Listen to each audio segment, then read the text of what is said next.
ఈరోజు మీ ఉత్సాహం చూస్తా ఉంటే రాజంపేట ఎలక్షన్ అయిపోయినట్లే ఉంది. పెద్దలు చంద్రబాబు నాయుడు గారికి, మీ ప్రియతమ నాయకుడు పవన్ కళ్యాణ్ గారికి, ఎమ్మెల్యే అభ్యర్థి సుబ్రహ్మణ్యం గారికి,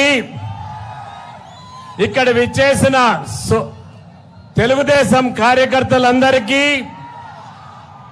భారతీయ జనతా పార్టీ కార్యకర్తలందరికీ, జనసేన కార్యకర్తలందరికీ, యువకులందరికీ నా హృదయపూర్వక వందనములు. నేను మొట్టమొదటిసారి చంద్రబాబు నాయుడు నేను కలిసి మీటింగ్ లో పార్టిసిపేట్ చేయటం జరుగుతా ఉంది. ఇంతవరకు ఎప్పుడూ లేదు. మా తండ్రి గారు చంద్రబాబు నాయుడు సమకాలికులు. పవన్ కళ్యాణ్ గారు అన్న నేను కలిసి మీటింగుల్లో పార్టిసిపేట్ చేశాం. పవన్ కళ్యాణ్ గారితో కూడా ఈరోజు పార్టిసిపేట్ చేయటం చాలా సంతోషంగా ఉందనేది స్పష్టంగా తెలియజేస్తున్నాను. ఇల్లు అలగ్గానే పండగ కాదు. ఈ ఉత్సాహం మే 13వ తేదీ వరకు ఖచ్చితంగా తీసుకొని పోవాల్సిన అవసరం ఉన్నది. ఈ ఒక పక్క మోడీ గారి నాయకత్వంలో కేంద్రంలో, రాష్ట్రంలో చంద్రబాబు గారి నాయకత్వంలో ఖచ్చితంగా 2 ప్రభుత్వాలు రావాల్సిన అవసరం ఈ దేశానికి, ఈ రాష్ట్రానికి అవసరంగా మారిందనేది స్పష్టంగా తెలియజేస్తున్నాను. నేను కూడా ముఖ్యమంత్రిగా పనిచేశాను. పరిపాలన తెలిసిన వాడిని. ఇంత దరిద్రమైన పరిపాలన నా జీవితంలో నేను చూడలేదు.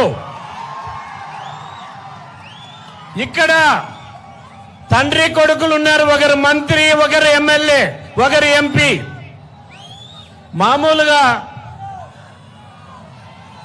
మామూలుగా వీరు ఎవరైనా ప్రజాప్రతినిధులు అయితే ప్రజలకు మేలు చేయాలి. కానీ వీరు చేసిన నిర్వాక్యం వల్ల పూర్తిగా అన్నమయ్య డ్యాం కొట్టుకొని పోయేదానికి కేవలం వీళ్ళే కారణం అనేది స్పష్టంగా తెలియజేస్తున్నాను. పింఛలో ఇసుక దోపిడీ చేసేదానికి పింఛ ప్రాజెక్ట్ నా కాన్స్టిట్యున్సీలో వస్తుంది, పీలేరులో వస్తుంది. అక్కడ ఇసుక దోపిడీ చేసేదానికి అక్కడ తెగిపోతే రిపేర్ చేయకన్నా దాన్ని అట్లే వదిలేసిన దాని వల్లనే అన్నమయ్య ప్రాజెక్ట్ కొట్టుకుపోయింది. కొట్టుకుపోయిన తర్వాత 39 మంది చనిపోయారు. మూగ జీవులు, ఆవులు 2000 పైన చనిపోయాయి. కానీ ఇంతవరకు ప్రభుత్వం వారికి కాంపన్సేషన్ ఇవ్వలేదు. ఇటువంటి ప్రభుత్వం పేదల పట్ల పూర్తిగా వ్యతిరేకమైన ప్రభుత్వం మీకు అవసరమా అనేది మీరు ఆలోచన చేసుకోవాల్సిన అవసరం ఖచ్చితంగా ఉంది. ఉద్యోగాలన్నీ ఏమైపోయినాయి?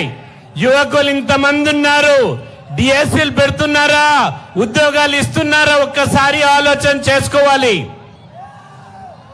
వీరు కేవలం మాఫియాగా తయారైపోయింది ప్రభుత్వం. ఇసుక దోపిడీ,